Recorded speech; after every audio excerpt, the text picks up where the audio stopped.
بسم اللہ الرحمن الرحیم۔ السلام علیکم۔ میری آپ سبھی سے التجا ہے کہ ایک مرتبہ درود ابراہیمی پڑھ لیجیے گا۔ بسم اللہ الرحمن الرحیم۔ اللہم صلی علی محمد وعلی آل محمد کما صلیت علی ابراہیم وعلی آل ابراہیم انک حمید مجید۔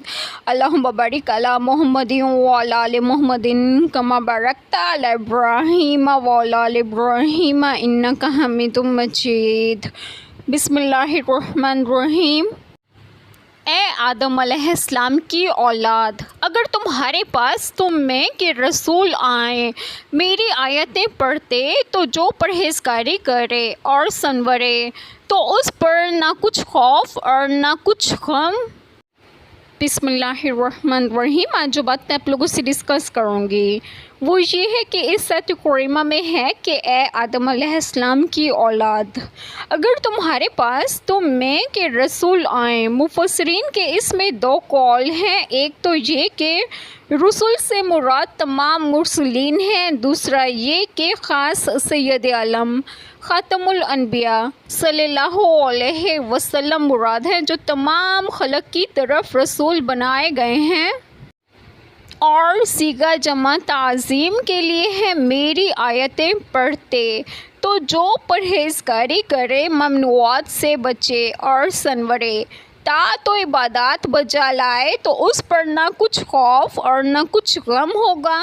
ہم نے عالم ارواح میں کہہ دیا تھا، اے اولاد آدم علیہ السلام کی، اگر تمہارے پاس پیغمبر آئیں جو تم ہی میں سے ہوں گے، جو میرے احکام تم سے بیان کریں گے، سو ان کے آنے پر جو شخص تم میں ان آیات کی تکذیب سے پرہیز رکھے اور اعمال کی درستگی کرے، مراد یہ کہ کامل اتباع کرے، سو ان لوگوں پر آخرت میں نہ کچھ اندیشے کی بات واقع ہونے والی ہے اور نہ ہی وہ غمگین ہوں گے۔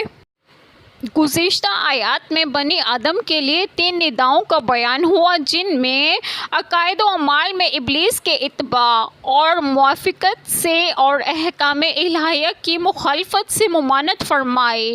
اب آئندہ کی آیات کریمہ میں اس ندا کا ذکر ہے جس سے بنی آدم کو اپنا عہد قدیم یاد دلاتے ہیں اور بتلاتے ہیں کہ تم کو اس مضمون کا خطاب کوئی جدید امر نہیں، بلکہ عالم ارواح میں تم سے یہ عہد لے لیا گیا تھا کہ دیکھو ہم دنیا میں اپنے رسول بھیجیں گے اور ان کے ذریعے سے ہم تم کو راہ ہدایت اور صراط مستقیم سے آگاہ کریں گے کہ اس راہ پر چل کر تم ہم تک پہنچ سکو۔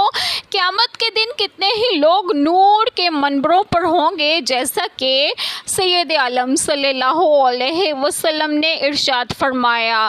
اللہ تعالیٰ فرماتا ہے، میرے جلال کی وجہ سے آپس میں محبت کرنے والوں کے لیے قیامت کے دن نور کے منبر ہوں گے، جن پر انبیاء علیہ السلام اور شہداء بھی رشک کریں گے۔ ایک چھوٹی سی دعا جو میں ضرور کروں گی کہ اللہ تعالیٰ ہم سب کے تمام گناہوں کو معاف فرمائے اور ہمیں صراط مستقیم کی راہ پر گامزن کرے، اور آپ سب کی تمام جائز دعائیں قبول فرمائے، اور جو لوگ بے اولاد ہیں انہیں ایک اور صالحین اولاد عطا فرمائے، اور جو لوگ بیمار ہیں انہیں بھی صحت و تندرستگی عطا فرمائے، اور آپ سب کو آپ کے گھروں میں خوش و خرم رکھے اور صحت و تندرستگی بھی دیں۔ آمین۔ جزاک اللہ خیر۔